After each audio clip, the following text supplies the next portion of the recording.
തോറ്റുപോയെന്നിരിക്കാം, ചെങ്കോട്ടയിലേക്കുള്ള വഴിവീഥിയിൽ ഇടറി വീണെന്നുമിരിക്കാം. പക്ഷെ കാവിപ്പടയുടെ നെഞ്ചിലൂടെ ഒരു കൊള്ളിയാൻ മിന്നിയിട്ടുണ്ട്. പതറാത്ത പാദവും ചിതറാത്ത ചിത്തവുമായി ഒരു 53കാരൻ നടന്നുപോയ വഴികളിൽ ബാക്കിയായ അടയാളക്കല്ലുകളാണ് ഈ തെരഞ്ഞെടുപ്പിന്റെ നിറമുള്ള കാഴ്ച.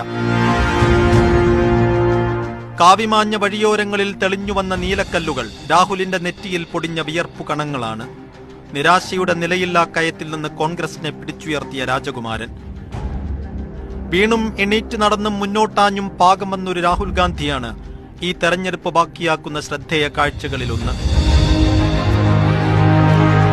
2019 52 സീറ്റുമായി പാടെ തകർന്നു പോയ പാർട്ടിയുടെ നേതൃപദവി ഉപേക്ഷിച്ച് പുറത്തേക്കിറങ്ങിയതാണ് രാഹുൽ. പിന്നീട് നടന്നു തീർത്ത ചവിട്ടടികൾക്ക് രാജ്യത്തിന്റെ മനസ്സിൽ കണക്കുണ്ട്. ചേർത്തുപിടിച്ച ഹൃദയങ്ങൾക്കും എണ്ണമുണ്ട്. രാജ്യം കണ്ടിരിക്കെയാണ് അയാളുടെ താടിരോമങ്ങളിൽ നരവീണത്.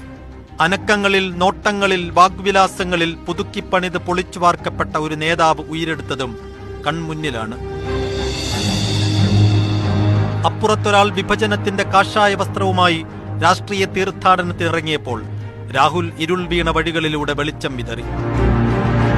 അപ്പുറത്തൊരാൾ താൻ ദൈവത്തിന്റെ ദൂതനാണെന്ന് വീമ്പു പറഞ്ഞപ്പോൾ താൻ ജനങ്ങളുടെ കാവൽക്കാരനാണെന്ന് രാഹുൽ വിളിച്ചു പറഞ്ഞു.